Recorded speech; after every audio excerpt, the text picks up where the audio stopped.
Start recording. December 11th, 2029 of Common Era. We are in the headquarters near Cairo. This is Maryam Saad, the senior analyst to the Department of Cryptography and Archival Research of AGON, also known as the Administrative Global Occult Network. The following is an internal report from Maryam Saad of Aspwatch, an elite contingent from the Department of Field Operations and Enforcement. Now, if you would, please take a seat. Would you like some coffee, Operative? No, thanks. I'm okay. You've returned from your mission. I assumed you've already submitted the written report about Hamartia's operations? Not much to say. Fanatics were being fanatics. I exploited their weaknesses and they just fell apart. And do you have a longer version? I know it's a procedure to elaborate on report, but before I explain the details, what's your opinion of people who join cults? I wouldn't imagine why they would join groups with such extremist beliefs. When I was looking for the cultist recruiters, I found a pattern amongst the people that were joining them. In terms of socioeconomic status? In terms of attitude and outlook. Many of them were educated, had degrees even. The people who joined weren't dumb, but desperate and lonely. They were seeking belonging they couldn't find anywhere else. So how did you find them? When I infiltrated the group, they represented themselves as a self-help organization that had these nice parties. They would include everyone in conversation. They would talk about finances, then society, then politics, then faith. They were really subtle about it. You mean more so than other groups? It was still pretty obvious, but they were acting more in MLM territory than some religious sect. They would even plan these leisure trips for people and even cover the charges provided the recruits met a quota of recruiting more people. So, the cult had initiate recruit other people. They wanted to make it natural. The way I retained my cover was through getting my colleagues in Aspwatch involved and getting them to play along. But wouldn't they need to recruit others too? We kept it controlled. They stayed junior members while I was climbing up ranks. I was able to get more into their doctrines and plans. What have you found out? What about the allegations regarding their more unsavory activities? Well, a common tactic cults usually do is isolating members of their group from outside their circle. This cult only starts doing so when you get to have access to their private compounds. And while most cults usually are founded by people who abuse their power or engineer dependency to create devotion to one leader, this group didn't have one. No leader. I was trying to make sense of it, seeing if there were senior officers or something. But the cult's so called leaders, they were just figureheads. They had no power. Something else was at work. In what way? Well, first, you know that this group usually has their members who dress the same, speak the same, feel the same once you get high enough. The ones who stayed in the compounds, I could barely tell the difference between who's who. And I had to be careful not to get too deep, or else I might end up being compromised. But what about the rituals, the practices? Oh, well, to answer your question, they were, yes, concerned about matters of the flesh, not in the exploitation of the members in the sex cult sense, but more esoteric, I believe. A common tenet of the cult was that the world is an error, a mistake that was made, and that everyone was caged by concepts, matter, space, even time. So their goal was to break free of it. How did they do that? I, there was this one ritual. I only saw it rather briefly.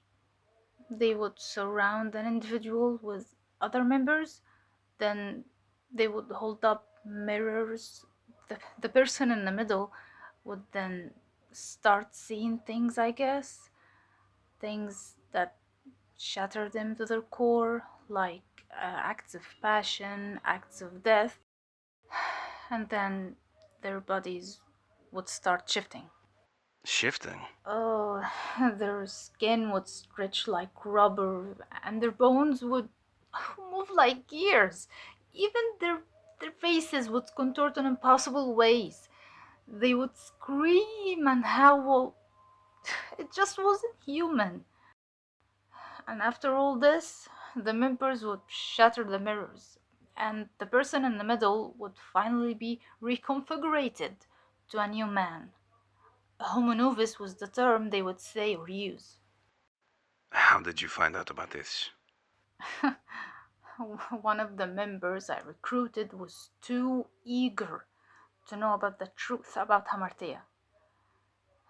When he did the ritual, he came out someone else completely.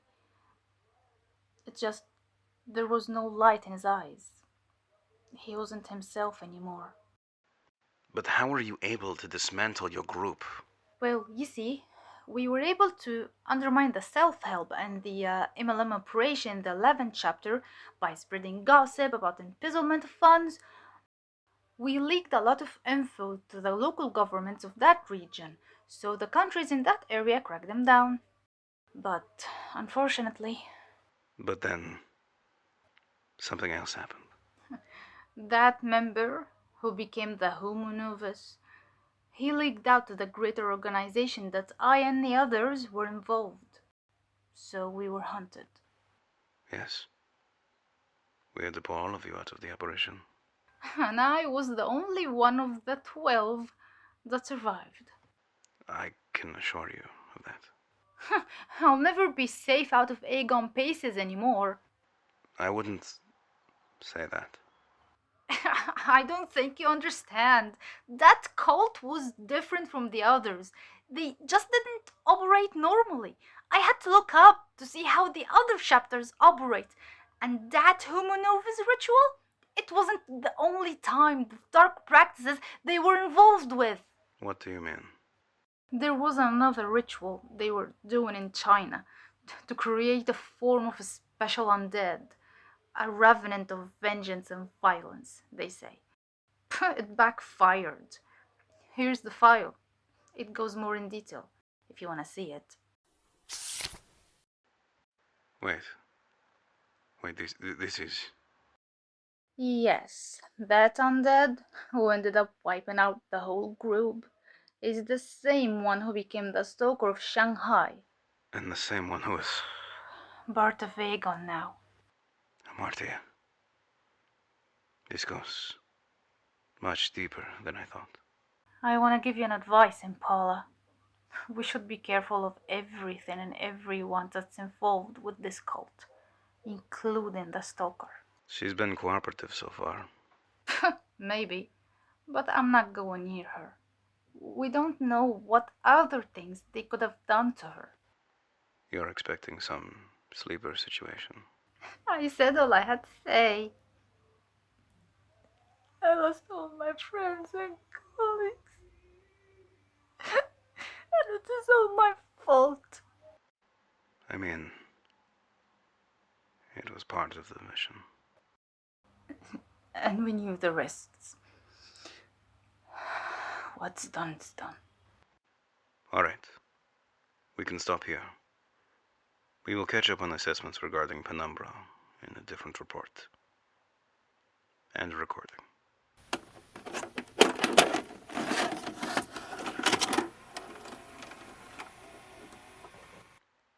Addendum.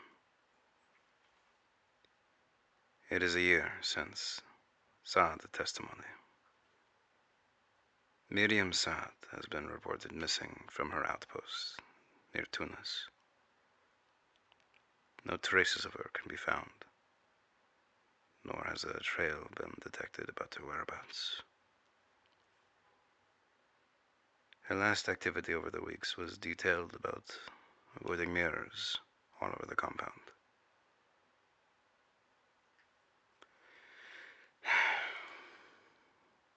If only we could get to her in time. End recording.